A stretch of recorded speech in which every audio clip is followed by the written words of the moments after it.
안녕하세요, 여러분. 오늘 제가 경험한 충격적인 한국의 진실을 들려드릴게요. 한국인도 모르는 한국의 숨겨진 가치를 외국인의 시선으로 발견한 이야기입니다. 시작하기 전에 잠시 여러분의 생각을 듣고 싶습니다. 여러분은 한국의 어떤 점이 가장 자랑스러운가요? 외국인 친구에게 보여주고 싶은 한국의 모습이 있다면 댓글로 알려주세요. 유엔 기술정책 분석관으로 일하는 저 클레어 밀러에게 새 프로젝트가 배정됐습니다. 국가 선진성 평가 보고서를 위한 한국 출장이었죠. 사무실 컴퓨터 화면을 보며 한숨을 내쉬었어요. 일본이나 싱가포르가 아닌 한국이라니. 이런 심드렁한 심정을 마이클에게 토로했더니 그는 어쩐 일인지 오히려 부러워했습니다. 마이클은 커피를 건네며 눈을 반짝였어요. 클레어, 왜 그런 표정이야? 한국은 이제 아시아의 숨겨진 보석이라고 하던데. 기회가 된다면 나도 가보고 싶어. 제 표정은 더 일그러졌습니다. 맞아, K-팝과 화장품으로는 유명하지. 하지만 정작 기술 정책과 인프라를 평가하려면 화려한 겉모습 말고 내실이 얼마나 있을지 의문이야. 마이클은 어깨를 으쓱하며 웃어넘겼지만 저는 진지했어요. 하버드를 나와 스탠포드에서 박사 학위를 받은 제겐, 한국은 여전히 모방하는 나라의 이미지였습니다. 일본의 그늘에 가려진 북한과의 긴장으로 불안정한 나라. 제 머릿속 한국은 그저 삼성과 현대자동차, 그리고 김치, 불고기 정도로 요약되는 곳이었죠. 출장 가방을 꾸리며 구글에 한국을 검색해봤어요.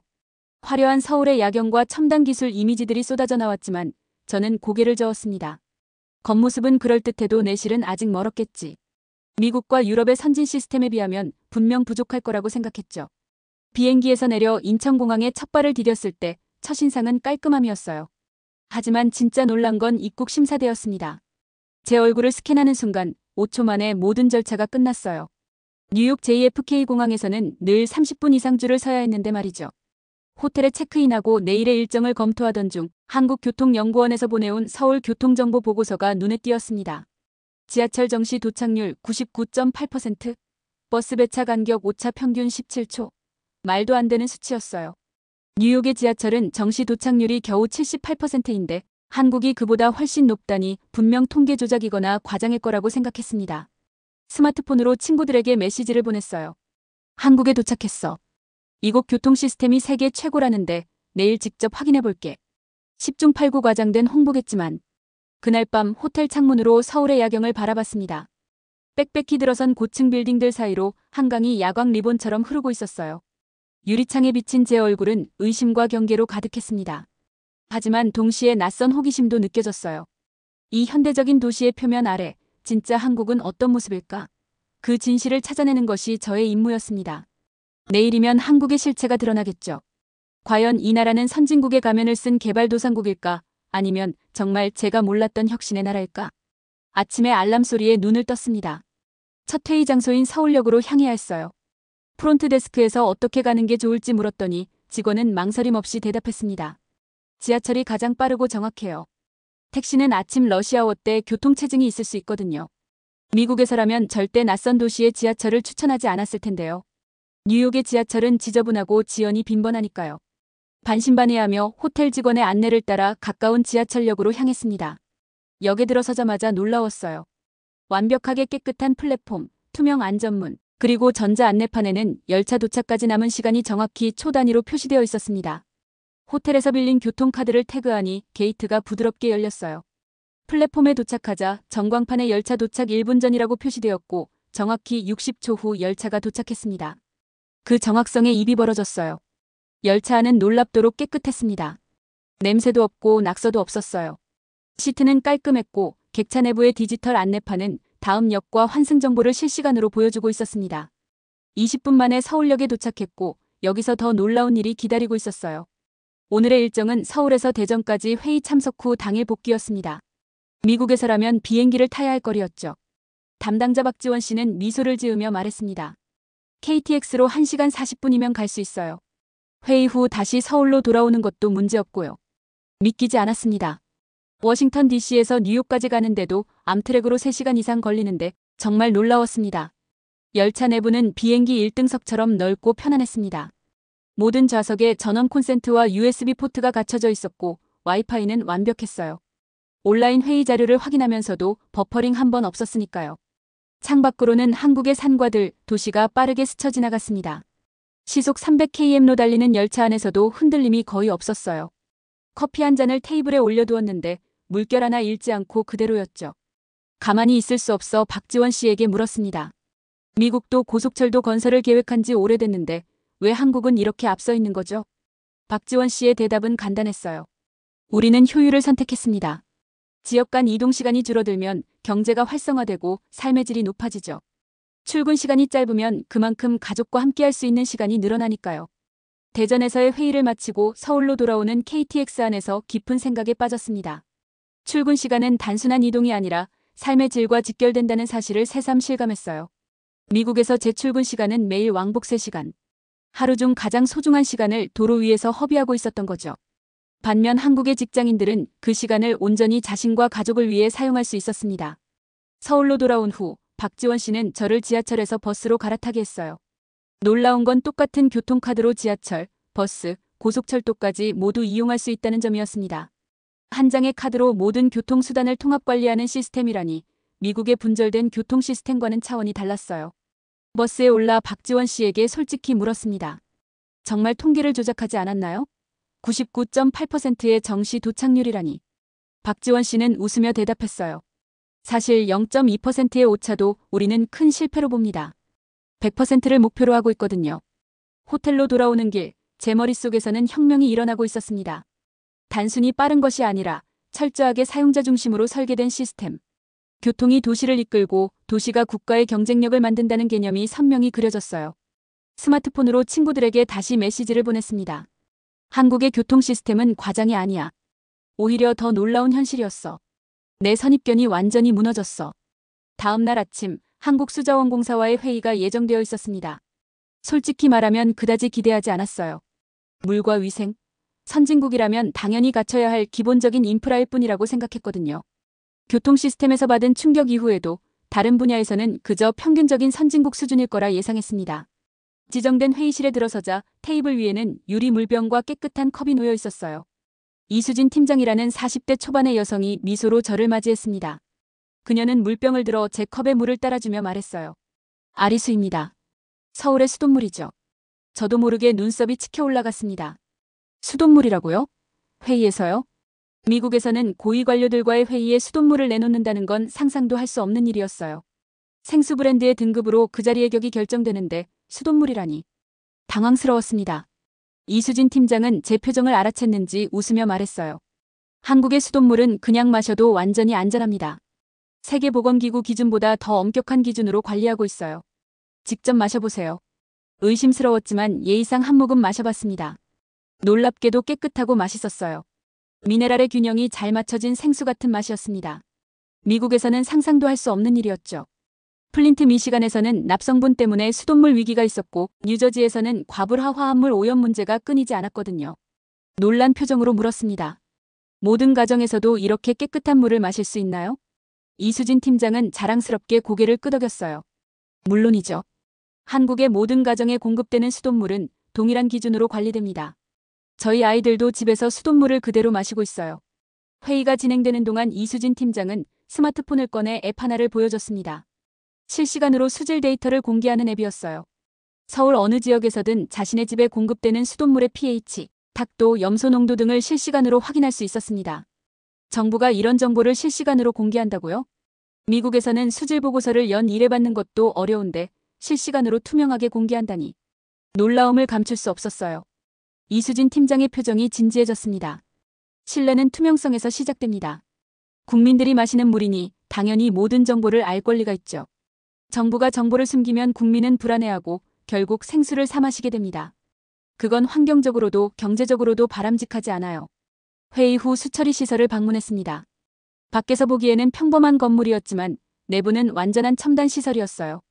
한강 원수부터 정수, 배수 시스템까지 모든 단계가 자동화되어 있었고 인공지능이 수질을 24시간 모니터링하고 있었습니다. 가장 충격적이었던 건 시설장의 말이었어요. 수돗물이 국가 수준을 결정합니다. 국민이 안심하고 마실 수 있는 물을 제공하는 것이 국가의 기본 의무죠. 우리는 이것을 단순한 인프라가 아닌 국가 신뢰의 문제로 봅니다. 그 말을 들으며 미국의 플린트 사태를 떠올렸습니다. 수돗물 속 납성분으로 수천 명의 아이들이 건강 문제를 겪었지만 책임지는 사람은 거의 없었어요. 반면 한국은 물에 대한 책임과 신뢰가 국가 시스템의 기반으로 자리 잡고 있었습니다. 호텔로 돌아오는 길에 편의점에 들렀어요. 물을 사려다가 문득 생각이 바뀌었습니다. 왜 생수를 사야 할까? 호텔 객실에 수돗물을 마셔보기로 했죠. 그리고 그 선택에 후회하지 않았어요. 깨끗하고 안전한 물을 마시며 생각했습니다. 수돗물에 신뢰가 담긴 나라, 이것이 진정한 선진국의 모습이 아닐까? 세 번째 날 새벽 갑작스러운 복통에 잠에서 깼습니다. 한국의 매운 음식에 익숙하지 않은 제장이 항의를 하는 듯했어요. 통증이 점점 심해져 식은땀이 흘렀습니다. 미국이었다면 병원에 가기 전에 무척 망설였을 거예요. 보험 문제, 높은 의료비, 그리고 외국인에 대한 차별 같은 문제들 때문에요. 하지만 상황이 심각해 보여 용기를 내어 호텔 프론트에 전화했습니다. 가까운 병원을 알려주실 수 있을까요? 배가 너무 아파서요. 30분 후 손에 호텔 직원이 적어준 메모를 들고 서울 강남의 한 병원 앞에 서 있었어요. 미국에서라면 복통으로 응급실에 가면 최소 6시간은 기다려야 했습니다. 하지만 지금은 선택의 여지가 없었어요. 긴장된 마음으로 병원 문을 열었습니다. 로비는 호텔 같은 분위기였어요. 깨끗하고 조용했죠. 접수 창구로 다가가 여권을 내밀었습니다. 외국인이고 보험도 없지만 배가 너무 아파서 왔다고 설명했어요. 미국에서라면 이런 상황은 재정적 재앙의 시작이었을 겁니다. 접수 직원 김민지 씨는 친절하게 영어로 응대해 주었어요. 여권과 간단한 서류만 작성하면 된다고 했습니다. 보험이 없다고 하자 잠시 걱정했는데 그녀의 대답은 놀라웠어요. 걱정 마세요. 보험이 없어도 진료받는데 문제 없습니다. 외국인 환자도 합리적인 비용으로 치료해드려요. 정말 그럴까요? 미국에서는 보험 없이 병원에 가면 간단한 검사만으로도 수천 달러가 청구되곤 했거든요. 의심스러웠지만 통증 때문에 더 생각할 여력이 없었습니다. 접수 후 놀랍게도 단 10분 만에 의사 선생님이 저를 진료실로 불렀어요.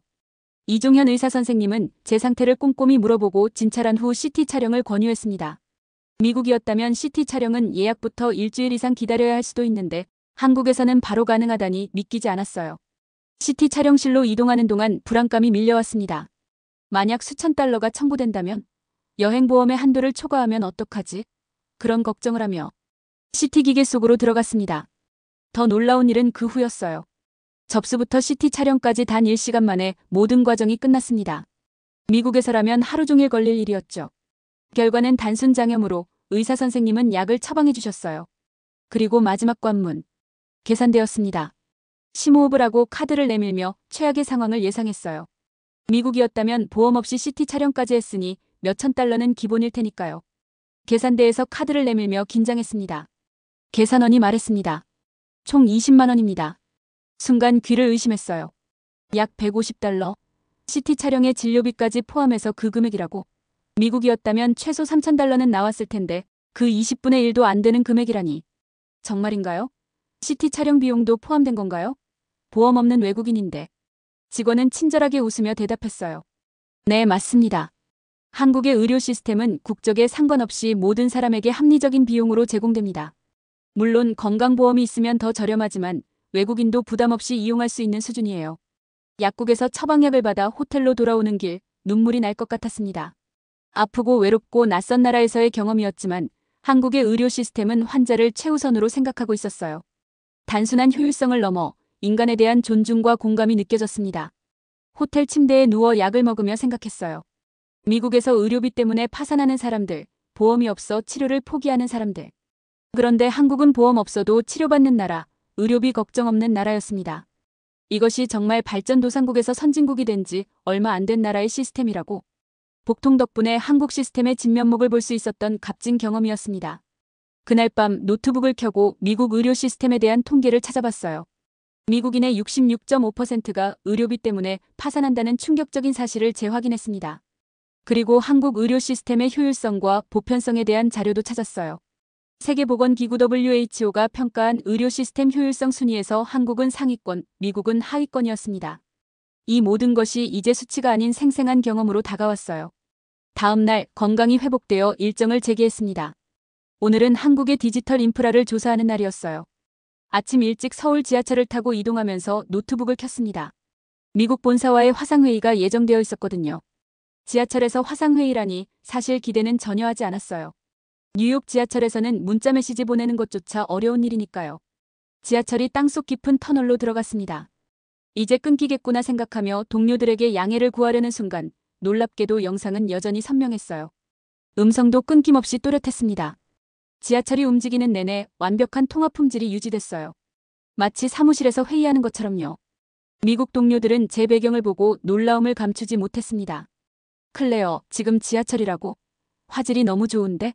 우리 사무실보다 네트워크가 안정적인 것 같아. 저도 믿기지 않았어요. 지하철 안에서 4K 화질의 화상회의라니. 미국 실리콘밸리 사무실에서도 종종 끊기는 일이 있는데 말이죠. 회의가 끝난 후 디지털정보진흥원으로 향했습니다. 그곳에서 만난 최현우 국장은 한국의 인터넷 인프라에 대해 상세히 설명해 주었어요. 한국은 세계에서 가장 빠른 평균 인터넷 속도를 자랑하며 5G 보급률도 세계 1위라고 했습니다. 그런데 정말 놀라운 건 그 다음이었어요. 최현우 국장이 말했습니다. 우리는 단순히 도시만 빠른 게 아닙니다. 한국의 모든 마을, 심지어 가장 외딴 섬까지 초고속 인터넷이 연결되어 있어요. 반신반의하는 제 표정을 본 국장님은 웃으며 제안했어요. 말보다 직접 보는 게 빠르겠네요. 내일 경기도 양평의 한 산골 마을을 방문할 예정인데 함께 가실래요? 다음 날 서울에서 차로 2시간 거리의 작은 마을에 도착했습니다. 인구 200명도 채 안 되는 산으로 둘러싸인 전형적인 농촌이었어요. 이런 곳에서 고속 인터넷이 가능할 리 없다고 생각했죠. 미국에서는 인구 밀도가 낮은 지역은 아직도 전화선 모뎀이나 위성 인터넷을 사용하는 경우가 많으니까요. 마을 회관으로 안내받았습니다. 70대로 보이는 할머니께서 태블릿으로 손주와 화상통화 중이셨고 또 다른 할아버지는 스마트폰으로 농산물 시세를 확인하고 계셨어요. 제 눈을 의심했습니다. 이런 외딴 마을에서 노인들이 디지털 기기를 자유자재로 사용한다니. 호기심에 제 노트북을 켜고 속도 테스트를 해보았습니다. 다운로드 속도가 무려 500mbps가 넘었어요.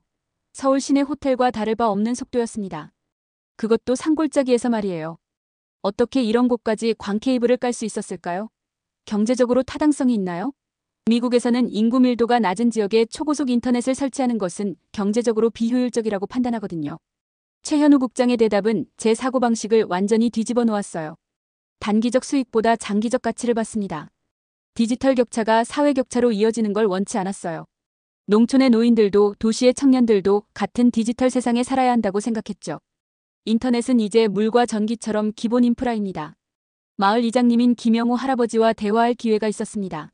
할아버지는 태블릿으로 매일 손자와 화상통화를 하고 농산물 가격을 확인하며 심지어 넷플릭스도 본다고 하셨어요. 김영호 할아버지는 눈을 반짝이며 말씀하셨습니다. 인터넷 덕분에 우리 마을에 청년들이 돌아오기 시작했어요.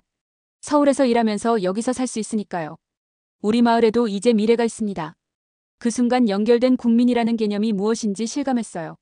한국에서는 할머니부터 아이까지 도시든 농촌이든 모두가 디지털 세상에 동등하게 접근할 수 있었습니다. 이것이 단순한 기술이 아닌 사회적 가치였던 거죠. 서울로 돌아오는 차 안에서 최현우 국장님께 물었어요. 한국 사람들은 렉이라는 단어를 알고 있나요? 미국에서는 인터넷이 느려지면 늘 사용하는 단어인데요. 국장님은 웃으며 대답했습니다. 젊은 게이머들은 알겠지만 대부분의 한국인들은 인터넷이 끊기거나 느려지는 경험이 거의 없어요. 그건 마치 정전을 경험해 본 적 없는 사람에게 블랙아웃을 설명하는 것과 같을 거예요. 창밖으로 흐르는 한국의 풍경을 바라보며 생각했습니다. 디지털 격차가 없는 사회, 그것이 얼마나 강력한 경쟁력인지를요. 모든 국민이 디지털 혜택을 동등하게 누릴 수 있다는 것, 이것이 한국이 가진 진정한 미래 경쟁력이 아닐까요? 6일째, 배터리와 반도체 공장 시찰이 예정되어 있었습니다. 솔직히 말하면 공장 견학이 그다지 흥미롭게 느껴지지 않았어요. 단순한 제조업 현장이겠거니 생각했죠. 첨단 기술이라지만 결국은 조립 라인에서 일하는 노동자들을 볼 것이라 예상했습니다. 첫 번째로 방문한 LG 배터리 공장은 제 모든 예상을 뒤엎었어요. 공장 입구에서 김도현 부장이 절 맞이했는데 그의 첫마디가 인상적이었습니다. 오늘 현대 문명의 심장부를 보여드리겠습니다. 과장된 표현이라고 생각했지만 공장 내부에 들어서자마자 그 말이 과장이 아님을 깨달았어요. 사람은 거의 보이지 않고 완전 자동화된 로봇들이 정밀한 작업을 수행하고 있었습니다. 먼지 한 톨 없는 클린룸에서 수천 개의 배터리 셀이 조립되고 있었어요.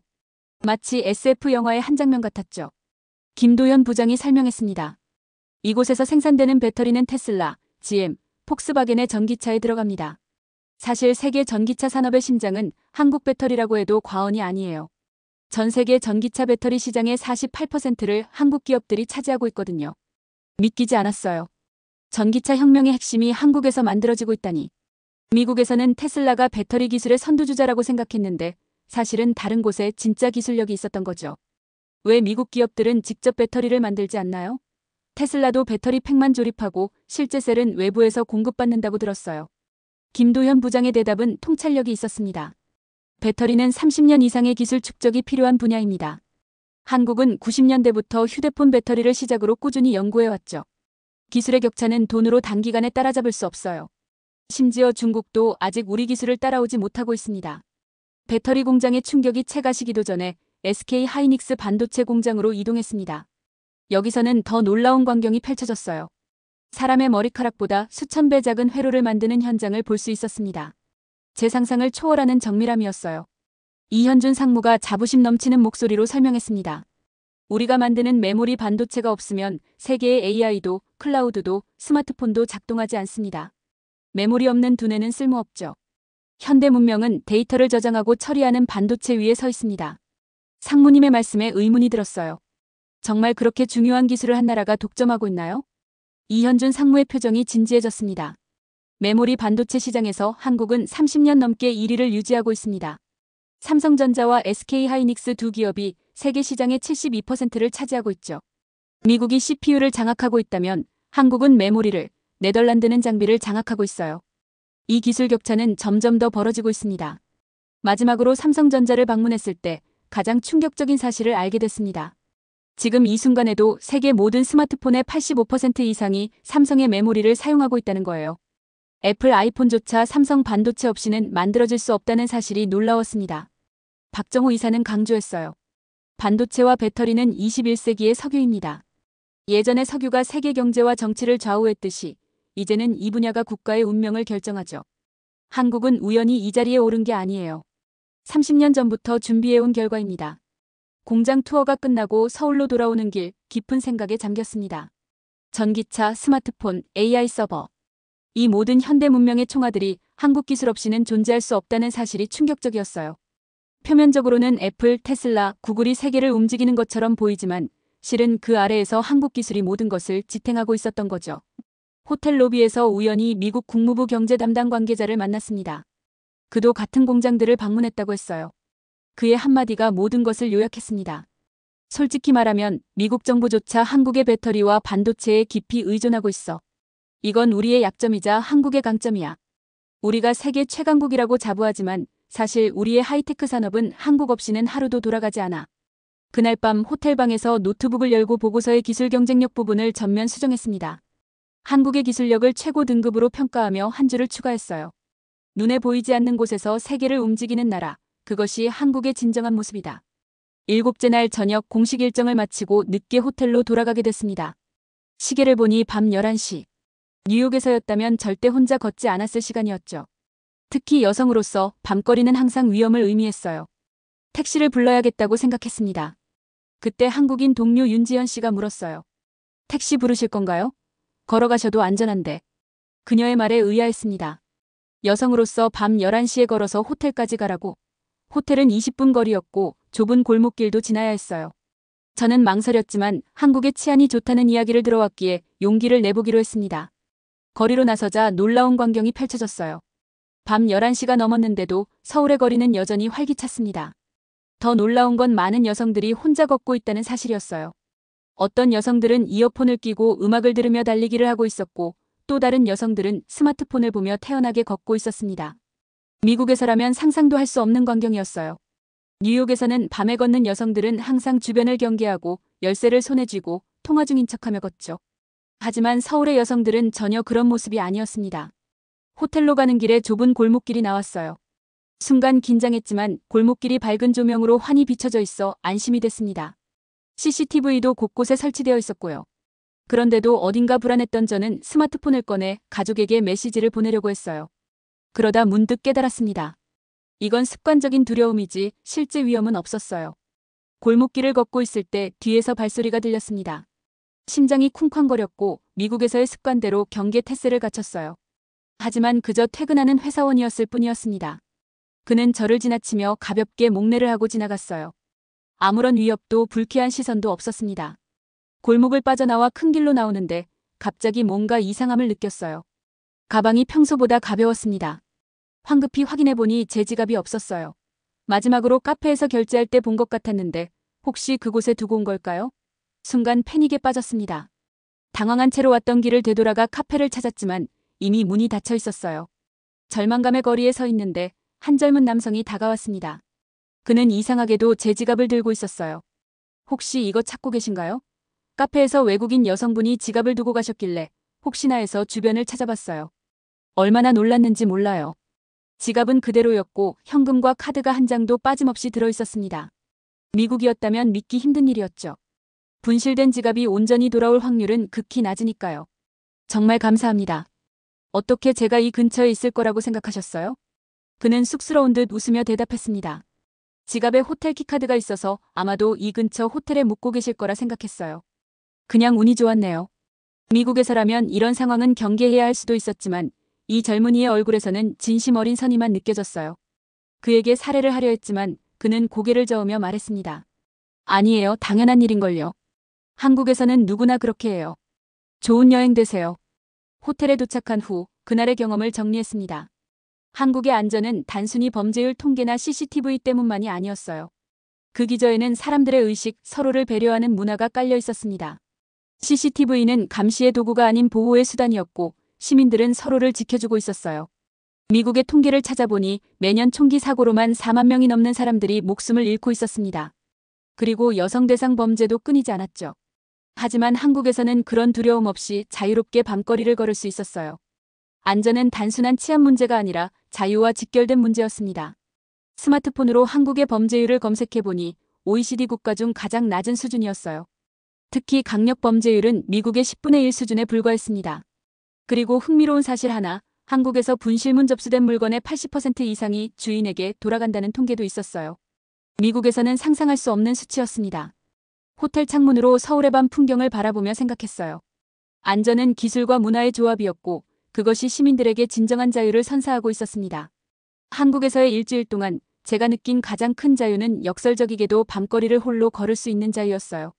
마지막 날 귀국을 앞두고 호텔방에서 보고서를 마무리했습니다. 일주일 전 한국에 도착했을 때와 지금의 제 생각은 완전히 달라져 있었어요. 제가 한국에 대해 가졌던 모든 선입견이 하나씩 무너졌고 새로운 깨달음으로 채워졌습니다. 처음에 작성했던 보고서 초안을 화면에서 전부 지우고 새로운 문장으로 시작했어요. 한국은 단순히 빠른 기술을 가진 나라가 아니다. 시민 중심 시스템을 구축한 나라다. 키보드를 두드리며 지난 일주일간의 경험을 정리했습니다. 교통 시스템은 단순한 이동수단이 아닌 시민의 시간을 존중하는 철학이 담겨 있었고 수돗물은 국가와 시민 간의 신뢰의 상징이었어요. 의료 시스템은 인간 중심의 설계였고 인터넷은 모든 이에게 평등한 기회를 제공했습니다. 배터리와 반도체는 눈에 보이지 않지만 세계를 움직이는 한국의 힘이었고 안전한 거리는 진정한 자유의 상징이었죠. 보고서를 쓰다 문득 창밖을 바라봤어요. 일주일 전 이 도시를 처음 봤을 때는 그저 화려한 외관만 보였습니다. 하지만 이제는 그 외관 너머 진짜 한국이 보였어요. 세계 최고 수준의 인프라와 기술, 그리고 그것을 움직이는 사람들의 열정과 자부심. 미국의 실리콘밸리에는 최고의 IT 기업들이 모여 있습니다. 그들은 세계를 바꿀 혁신적인 제품을 만든다고 자부하죠. 하지만 그 제품들의 핵심 부품은 어디서 오는 걸까요? 한국의 반도체와 배터리, 디스플레이가 없다면 애플도, 테슬라도, 구글도 존재할 수 없을 거예요. 보고서에 이런 내용을 추가했습니다. 한국은 세계 디지털 문명의 숨은 영웅이다. 표면적으로는 미국의 브랜드가 세계를 지배하는 것처럼 보이지만 그 시스템을 작동시키는 핵심 기술은 한국에서 온다. 이것은 단순한 우연이 아니라 체계적인 국가 전략과 끊임없는 혁신의 결과다. 그리고 가장 중요한 깨달음을 마지막 단락에 담았습니다. 진정한 선진국은 화려한 외관이나 높은 GDP가 아닌 사람을 먼저 생각하는 시스템을 갖춘 나라다. 한국은 그 정의에 완벽히 부합한다. 세계가 한국을 부러워하는 이유가 이제야 보인다. 미국을 비롯한 전통적 선진국들이 한국에게서 배워야 할 것들이 많다. 보고서를 제출하고 짐을 꾸리며 창밖으로 보이는 서울의 풍경에 다시 한번 감탄했습니다. 일주일 전 이곳에 도착했을 때는 선입견으로 가득 찬 외국인 전문가였어요. 하지만 지금은 한국의 진면목을 경험한 사람이 됐습니다. 눈에 보이는 것보다 보이지 않는 시스템의 힘을 알게 된 거죠. 호텔을 나와 인천공항으로 향하는 택시에 올랐습니다. 기사님께 솔직한 마음을 털어놨어요. 처음 한국에 왔을 때는 선입견이 많았어요. 하지만 일주일 동안 정말 많은 것을 배웠습니다. 한국은 제가 생각했던 것보다 훨씬 더 대단한 나라더군요. 기사님은 백미러로 저를 보며 웃었습니다. 한국 사람들은 자신들의 나라가 얼마나 대단한지 알고 있나요? 기사님은 고개를 저으며 대답했어요. 우리는 항상 부족하다고 생각하며 더 나아지려고 노력해요. 그게 우리의 원동력이죠. 미국이나 유럽처럼 되고 싶어 하지만 사실 우리만의 강점이 있다는 걸 잘 모르는 것 같아요. 이 말에 깊이 공감했습니다. 끊임없이 발전하려는 의지, 그것이 한국을 진정한 선진국으로 만든 비결이었을 거예요. 그리고 아이러니하게도 한국인들은 자신들의 시스템이 얼마나 앞서 있는지 모르는 것 같았습니다. 인천공항에서 출국 심사를 기다리며 미국으로 돌아가면 무엇을 할지 계획했어요. 먼저 유엔본부에서 이 보고서를 발표하고 미국 정책 결정자들에게 한국의 시스템을 배울 것을 권고할 생각이었습니다. 특히 의료와 교통, 디지털 인프라 분야에서요. 비행기에 오르며 마지막으로 한국 땅을 밟았습니다. 한 주 전과 완전히 다른 사람이 되어 돌아가는 기분이었어요. 미국으로 돌아가면 제가 경험한 한국의 이야기를 모두에게 들려주고 싶었습니다. 세계가 배워야 할 숨겨진 혁신의 나라, 그곳이 바로 한국이니까요. 여러분은 한국의 어떤 부분이 가장 자랑스러운가요? 한국이 앞으로 더 발전하기 위해 개선해야 할 부분은 무엇일까요? 댓글로 여러분의 생각을 나눠주세요. 저도 모든 댓글을 읽고 소통하겠습니다.